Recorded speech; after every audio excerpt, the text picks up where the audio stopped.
Good morning, afternoon, or evening. I'm Mark Evanier. He's Sergio Aragonés, and we're here to answer more of your questions. You Yes, ready for this? Okay, absolutely. here we go. The question we are getting the most often, we've already answered, which is when is there going to be a big collection of all the issues of Groo ever done? Go look at the other videos we've done, and we'll tell you that we don't know yet. Uh, we got an email here or a message from Mark Aragonés. Mark Aragonés. Mark Aragonés. This is freaking awesome. First off, yes, my name is a combo of both of yours. It really helped me pull me into the Gru universe as a kid in the 2000s. I was so gullible as a kid that I really believed my dad when he said I was related to the famous cartoonist Sergio Aragonés, which sadly is only true in my love of comics. Anyway, my first question is if Gru existed in the present day, which YouTube channel would he subscribe to? This question presumes that Gru could use a computer and get online and find his way to YouTube. And when I think of some of the people who can, maybe that's not so unlikely. But Well, I go ahead. okay. Yeah, no. I think he would find the All Cheese Dip channel. The thing is that it's a word called anachronism, and it's no way in hell, in any place ever, that group could get out of that environment with witches and everything. And the sad part is that I am not into any social media or YouTube or whatever it is called, and Facebook, no, Facebook, yes. Facebook, and all of those. They're changing the name of it, by the way, but at the moment it's Well, Facebook. good, I didn't memorize it because I Good. used to forget it anyway.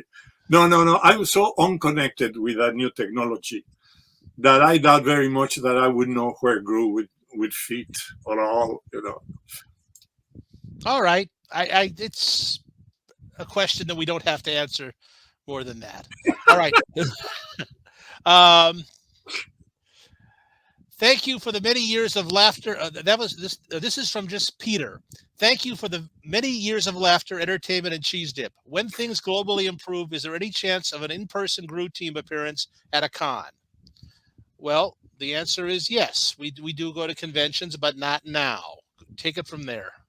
Yeah, because of the pandemic, yeah, it's no way that until I get my third vaccine and find out that things are getting in the more level that I'm going to go to a place where there's a lot of people.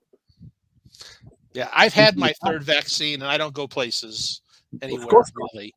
Um, it is entirely. We are not going to be at the San Diego Con No. in Thanksgiving weekend this year.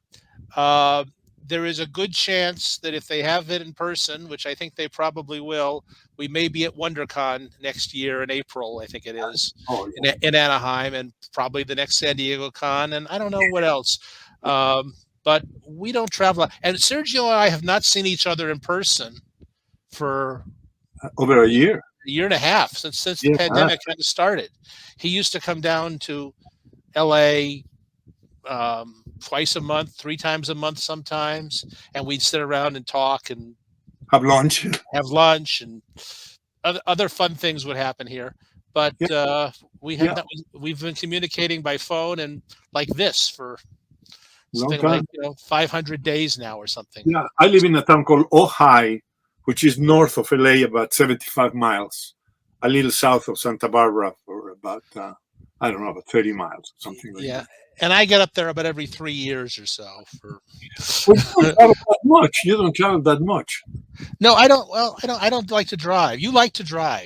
Yes. I don't enjoy Very much. driving. Very much.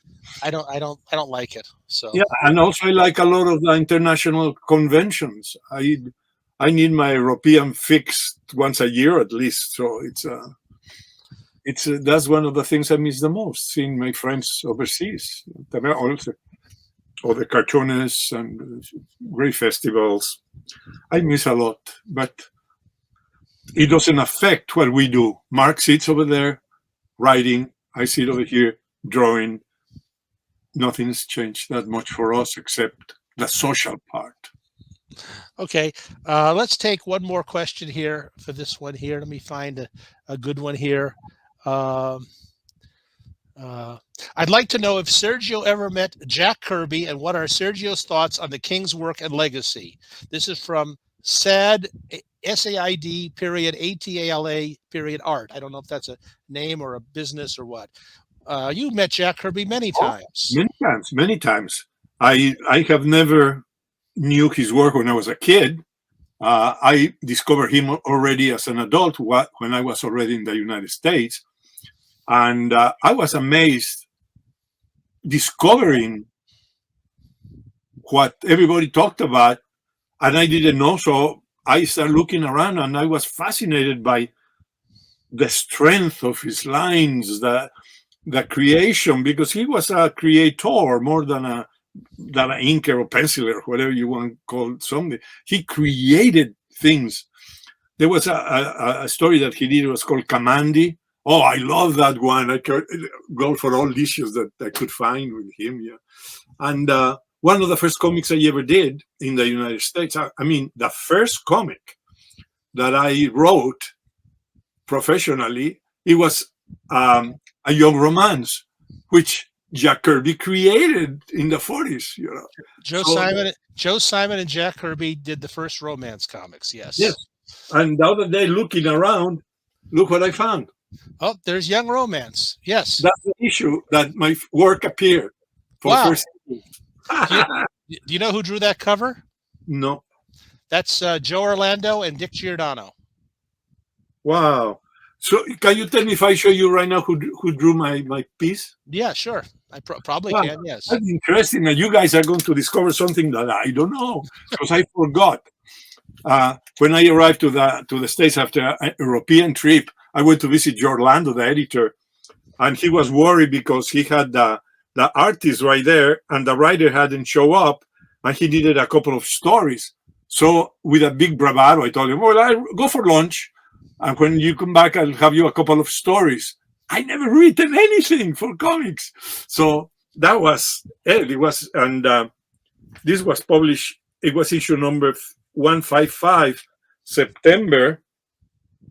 It was published in 68, I think. 68. Okay. 1968. All right. Okay. You see this drawing. Let's see. Yes. Oh, I can't see it too clearly here. Gee, it looks a little like Rick Estrada. So let me see. Turn the page. Turn the page. Give me another page. Very pretty girls. Well, yeah, they all. Boy, I think that's Rick Estrada. I can't really see it. I can't really see it that well. I'll look it up, and I'll tell you next time we do one of these who it is. I can't see it clearly enough. Wouldn't have been that fellow from Italy that you knew so well, Vince Coletta. He might have inked it, but I can't see that well. Coletta was not penciling then. But I think that's Rick Estrada from what I can see from here. But that's not a final answer. Oh, Rick Estrada was a terrific guy. I became a friend of mine later. Yeah, I worked with Rick too. Lovely man. Lovely man. Just a brilliant artist. And his family, fantastic too. So anyway, no, you knew Jack Kirby fairly well, and you visited his home, and we all kind of got together from time to time, and he liked you a lot. He liked your work. He liked lots of people's work, but he liked the fact that you didn't draw like anybody else. that he didn't like derivative works. He if people came to him and showed him imitation Jack Kirby drawings, he'd say, "That's great, but get your own style. Do your own work. Invent something of your own. Don't just imitate other people." So anyway. That is going to wrap up this Q&A session. I think we will do another one right after this, which we'll see in a couple of weeks. Thank you for joining us, and you can submit your questions on the www.groo.com website, and we will try to answer them in the future. So long. Thank you.